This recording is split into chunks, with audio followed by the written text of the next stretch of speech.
Hey, ninth standard, let us listen to the story of this car. This car has been lying in the garden for 2 days. Nobody has moved it. Will it move on its own? Never.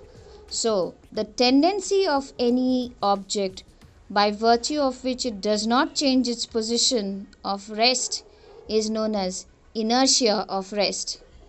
This is in a state of rest. It will not change its position until and unless an external cause is doing its push or its pull.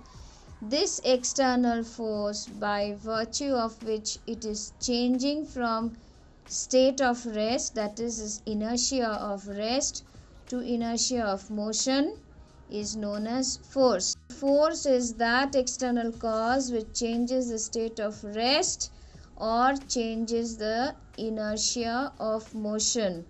When a body is in motion, it continues to be in motion unless a force is applied to stop it. Did you see a force was applied to stop? Otherwise it would be continuing to be on motion. This is known as inertia of motion.